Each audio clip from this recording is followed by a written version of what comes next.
এত কিছু আমরা করছি, আমাদেরকে আটকে রাখছে, তাহলে আমরা কেন করবো না? আমরা আমাদের দাবি কেন ছাড়বো? আমাদেরকে হুমকি দেয়, স্মার্ট কার্ড ব্লক দেওয়ার কথা বলা হয়, থানায় থানায় আমাদের আনসারকে দেওয়া হয়। তাহলে যে আনসাররা সরকারি খাতা চলে যায়, তাহলে সেই আনসারকে কেন জাতীয়করণ করা হয়নি? তাই মমতা সরকারের কাছে একটাই অনুরোধ যে আমাদেরকে আনসার জাতীয়করণ করতে হবে। আপনাদের এই দাবিটি তো একটা নির্বাচিত সরকারের কাছে আপনারা আবেদন করতে পারতেন। দেশের এই মুহূর্তে আপনাদের এইভাবে ঠিক হয়েছে কিনা? আমরা এর আগে করেছি, মেনে নেয়নি। আর আমরা যদি করি তাহলে আমাদেরকে হুমকি দেয়, স্মার্ট কার্ড ব্লক দেওয়ার কথা বলা হয়। এই জন্য আমরা বলেছি, ছাত্ররা আমাদের চোখ খুলে দিয়েছে যে এই জন্য বন্যায় আমাদের কাজ করতেছে এবং আমাদের ডিপার্টমেন্ট থেকে একদিনের কর্তন করা হয়েছে। তাই আপনাদের আমাদেরকে সাহায্যের পাশে সব ছাত্ররা আমাদেরকে আর আপনাদের মাধ্যমে আমাদের কথাগুলো সবার কাছে শেয়ার করে। আপনাদের চোখ খুলে দিয়েছে। আমরা কয়েকজনের সাথে কথা বলে শুনেছি ৭৩ বছর যাবত আপনারা নির্যাতিত নিষ্পেষিত। আপনাদের হঠাৎ করে চোখটা কেন খুলে গেল? আমাদের আনসার ডিপার্টমেন্ট আমরা আগে গঠিত করেছি 1948 সালে, পরে আসলো ব্যাটালিয়ন আনসার 1973 সালে।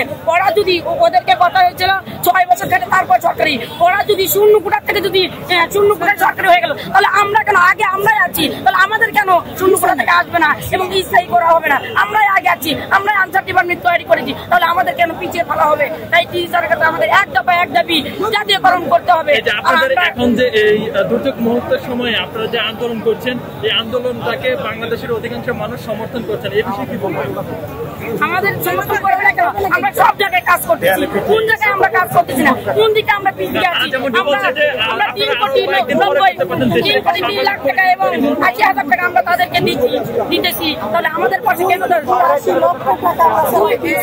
কোটি 90 লাখ 80,000 টাকা আমরা তাদেরকে দিতেছি, আনসার ডিপার্টমেন্ট থেকে দেওয়া হচ্ছে, তাহলে আমাদের পাশে তারা কেন থাকবে না? আপনাদের ত্রাণের গাড়ি আটকে রয়েছে, সেগুলো কি হবে?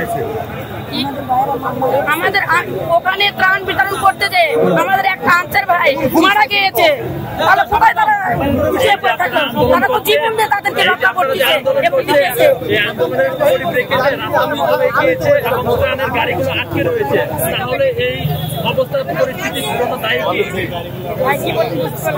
ত্রাণের অনেক গাড়ি আটকে রয়েছে রাস্তায় আপনাদের এই আন্দোলনের কারণে, এক্ষেত্রে কি করবেন?